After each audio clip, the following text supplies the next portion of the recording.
Yes, it's amazing how many people actually go out and open up the manhole when it rains. Okay, and you can figure out where that occurs. It's not unlikely. You can also find there's a lot of people that will take their cleanout caps off because they treat those as though they are, for clearing their yard. The green things are all underground, and those things are sources of infiltration. And we should note that virtually every pipe in the coastal areas in the state of Florida is in groundwater. So groundwater is a contributing factor, but it's really base flow for most utilities. It's the stuff that comes in on your average day. So when we start to see sewer peaks, okay, that's going to be inflow. The size of the event matters. I'm going to show you a bunch of graphs here of some projects we actually did. I do have a grad student help me out with this. We do have some contractors here that have helped us out with that. We did find that for the most part, and it's funny, days of the week matter on sewer flows. It really matters. We can find that you can create a line that shows here's the rainfall, here's how much flow that comes into the plant, and there you can figure out, if you make repairs, you can figure out how that changes. And I'm going to show you some of that as well. Okay, so we can tell we have inflow. The pink lines are rain. And you can see that every time that the line goes up, that the wastewater flow goes up, so we know this system has an inflow problem. It may also have an infiltration one, but you can't see that from the rain. So we find also that it gets worse with time. So this is a treatment plant in southeast Florida that we study fairly heavily. And what you see is two different times. We start to get a higher response, smaller rainfall, gets higher flows as the blue line. So keep in mind, sanitary sewer collection systems, and this could be, half the value of your system. It's billions of dollars probably in Pinellas County is buried in the ground. This deteriorates at a certain amount every year. So inflow and infiltration should be an ongoing process. Okay, so let's take a look at this. This is inflow. This is rainstorms down on the bottom here. You can see that, as generally as it gets bigger, so we can put a line through it. And we can figure out that when we have zero rainfall, that triangle there is inflow, all right? And we can try to deal with that. The rest is base flow plus infiltration, and we're going to set that aside for the moment. So how do we deal with this inflow problem? Well, a friend of mine is Tim Banks up at the SRF program in Tallahassee. He's always asked me why I say put a dish in with a gasket on it in a manhole on the top of the road. And the answer is I've never opened up a manhole that has a dish in it that wasn't full of water, if it was a dish that is reinforced and has a gasket on it. Now, to your prior point about we don't want to seal it, yes, we do want to seal it, but your sewer system should be flowing half full, not completely full. If it's not flowing completely full, then we might have to deal with something else, but that could create some problems. Otherwise, oxygen is constantly pulled through the sanitary sewer system, and you won't get a deterioration, and you should get buildup. So these are some examples. You can see we have a lot of brick manholes. I'm sure there's a lot of those over here in Pinellas County. There's a zillion places for a brick manhole to leak, like everywhere there's grout.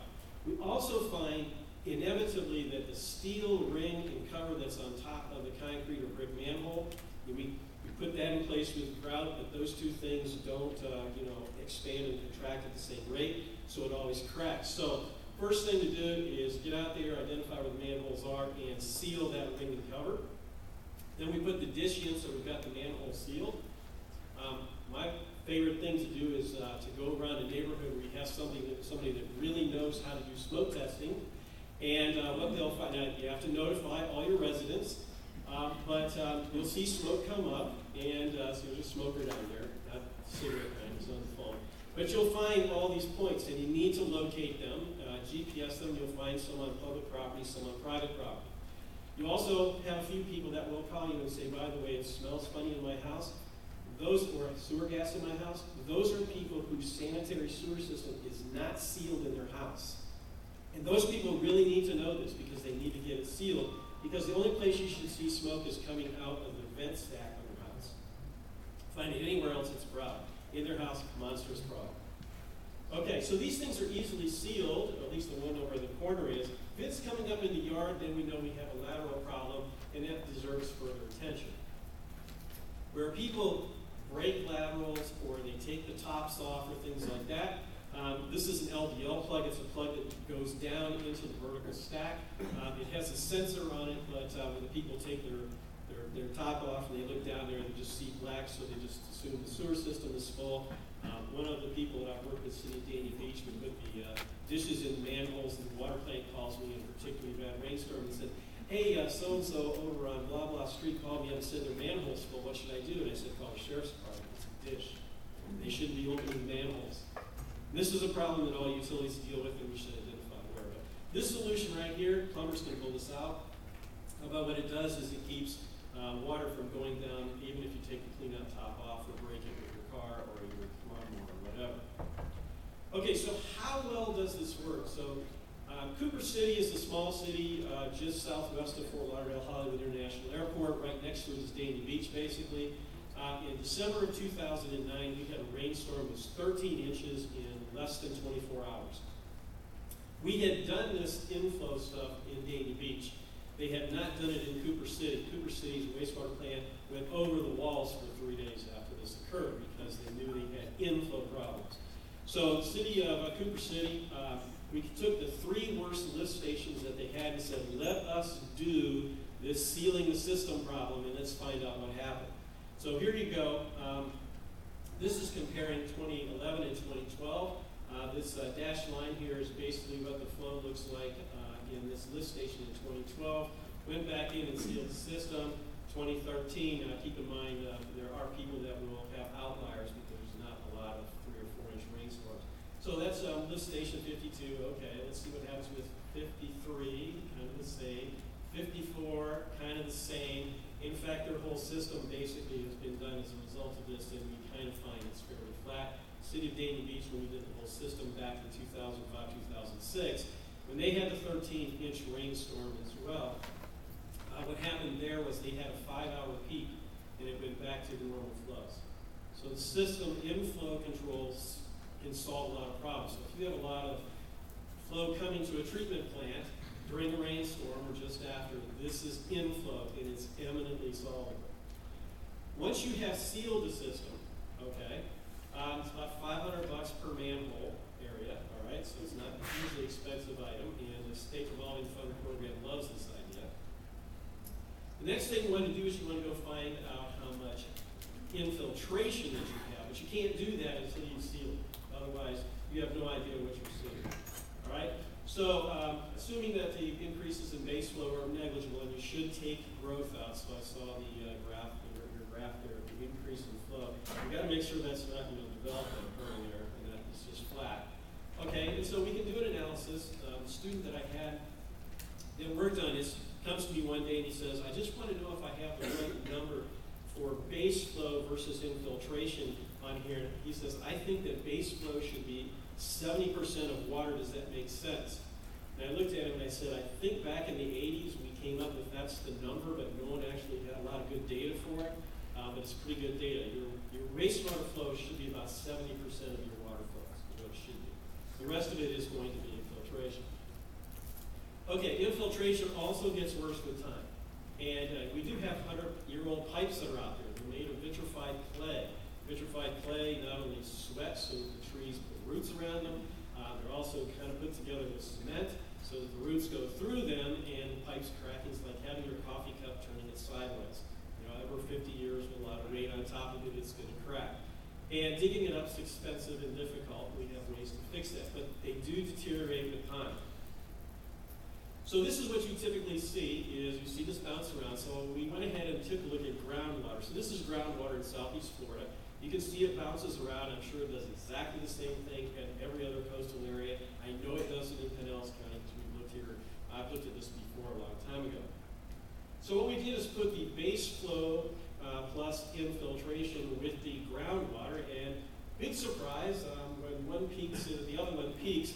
So we quickly got the idea that groundwater levels and infiltration are probably related. And in fact, when you put those graphs together and having taken out all of the inflow, okay, by doing that adjustment, we can figure out that that sort of works the same way. So how do we find inflow? Well, there's a lot of ways to do it, but I like the simple approach. Let's just go out and look. Let's open up some manholes and let's look, and you can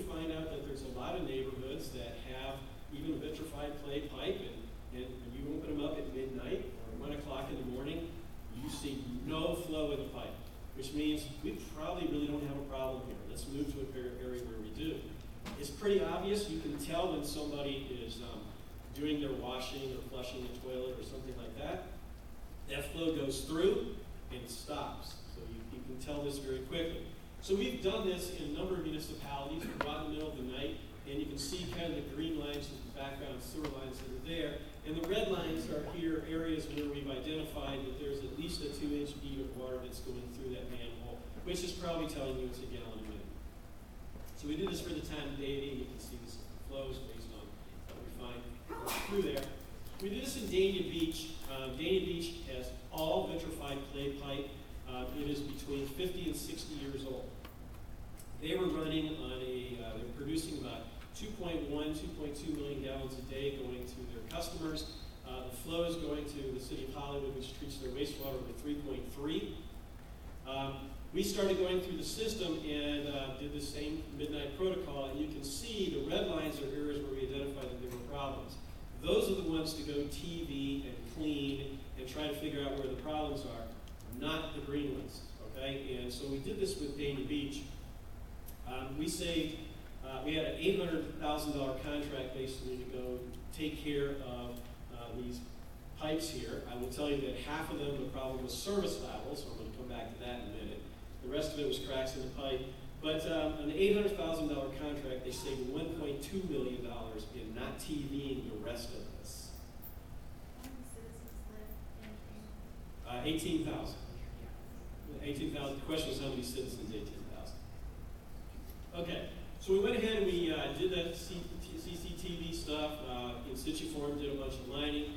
LMK came in and they have a process where they can go back into lateral lines, fix the connection point. We find that the PVC pipes quite often have a connection issue, and sometimes the pipes actually push all the way through. Okay, so we can fix that. They can go 30 feet back up a lateral to make repairs, and they line it. Okay, so those old clay pipes can probably be lined. Some of the Orangeburg, which is a kind of a steel type pipe, maybe a little more of a challenge. And we can do a comparison before and after. So here's Delgn Beach before and after. And what you can see is in 2013, even with rainfall and all that stuff going on there, which means groundwaters went up, it flattened out their flow. So infiltration and inflow, when done together, are helpful. And it costs about $50,000 a pipe. So if you have 1,000 miles of pipe in St. Petersburg, we can come up with a number for what this probably looks like. And the reality is every municipality has these needs. You can look at ASC, you can look at EPA, you can look at whatever organization, and they will tell you there's these huge backlogs because we spend a lot of time trying to fix piping problems with plant problems. But the reality is it's buried, people don't pay attention to it, and we have a huge backlog in trying to deal with the piping systems. We could have a whole discussion about water because it's in about the same condition as the wastewater. Okay, what was not included in this $50,000 is once you get onto private property. So the minimum cost I got also was about $2,000. If you go out there, you have to get a plumber, you quite often need permits, which kind of adds to the issue. It makes it difficult for residents to try to solve the problem on their own. But there are points from the street to the house that do need to be fixed. In Southeast Florida, we generally have to clean out at the property line. So the city or utilities responsibilities for the property line to the street, and those can easily be addressed with the LMK contracts. Okay, so how do we pay for all this, which is a big issue? Well, we use user fees. I will suggest to you that one of the requirements in almost all of the large cities is that they have an ordinance on sanitary sewers, and it will have in there a clause that says if you could discharge excessive wastewater or just excessive water to your sewer system, then the city or the utility can require you to fix it. Okay, and I've done a bunch of those ordinances myself, and I have made sure that's always in there. So there is some corrective mechanism locally to force residents to fix it. And of course, they're very happy to receive a note from the city saying, go fix your service lateral, unless we have a solution to do that. However, in a situation like you have over here, I think it's probably a public health, safety, welfare benefit to try to get some of these laterals fixed if they're contributing to the inflow portion. And so there's a variety of means. We can borrow money. SRF does not qualify because it's federal flow-through money that prohibits you from using on private property. But certainly utility money or general fund money or money that might be coming from the state for this type of purpose and whatever, there's a match or whatever, certainly could be utilized. And you could set up contracts so that you say, resident, we've identified this problem. I know in Dania Beach, the residents, after we smoke tested, were all asking for their letters so that they knew whether or not they had a problem. And when the city didn't send them for years at a time, they would call me because I lived there for a while, and they would say, can you tell me if I was one of the people? Residents want to know that they need this fixed. Now, if it's a lot of money, then there needs to be some sort of program. And certainly, you have like the fire assessments and other things that are done over here up in front of mine to help set a lot of those kind of rules up. You can utilize, you can lend them money and you can lien property, and you can hold the liens in abeyance until the property is sold and collected at that point in time. So that may be a way to deal with, people who don't have a lot of money in dealing with that. A lot of creative ideas. There's also some public-private partnership ideas where there may be people that are willing to work with communities to try to help that, and those would have to be explored. The barriers to using funding typically are these. Half of it's on public property, half of it's on private property, and there's a real resistance or not wanting to get on private property to deal with these problems. But I think when people understand the kind and magnitude of issues like you have had here, I think most residents are willing to try to help if it's there. And they're more than happy if the utility or the city wants to come in and do that. They're more than happy to try to work with you. There are plans and landscaping side. There's probably seed money if you want to do some sort of a loan program that needs to be created in order to do that, and some kind of a standard for how do we go get you permission to do that. Most municipal attorneys are going to say, please get something where the property owner says, yes, it's okay to walk over there, and sometimes that's a little more of a challenge, but they're getting something, and quite often if we engage with them, they will do that. And you may need some legislative help to say, hey, here's what we want you to do, here's some incentives to help you do that. But the other side of this coin is, if you can go ahead and knock down those flows and knock down some of those base flows, your 18.8 MGD going into 28 million gallon a day plant, which last time I checked means you got to write a bunch of reports, you might not have to build that infrastructure. And those kind of infrastructure costs to deal with the inflow and infiltration are big dollars and hit all your constituents, okay? Because everybody's going to have to pay that as part of their utility rates. And then the city has to maintain it, so there's one more thing that we need to maintain. We can try to do some leveraging of both sides. I think there's a bunch of willing people that are interested in trying to solve the problem. Municipalities that are looking for guidance here. Don't count on any federal help here. I wouldn't count on that. Flint's still waiting, and Flint has kind of a similar but even worse problem. Okay, so they're still waiting to do that. But remember, it's a public health, safety, welfare issue that we're trying to deal with here. There's sometime funding will come. We know that the SRF fund can't come to private property, but that doesn't mean that there's not another type of loan bank that could be created by the legislature to try to help this out, to get programs starting as a seed. Problem needs to be addressed. I think everybody agrees with that, and the problem can be. This is a solvable problem. It's not limited to Tampa Bay. However, Miami-Dade County has a $12 billion consent order to deal with their sanitary sewer system. So this is, everybody's got enough waiting for the shoe to drop in Fort Lauderdale on their $1 billion consent order. Okay, but I think there's also an opportunity to try to create a model of how this might work that could be used in other places. And I think the delegation, if they're interested in looking at this, keep in mind this is probably a good model that other people will be wanting to do, but it takes some leadership, and we see that here, and I think we have a solvable problem. And with that, I'll take questions, because I was told 20 minutes, and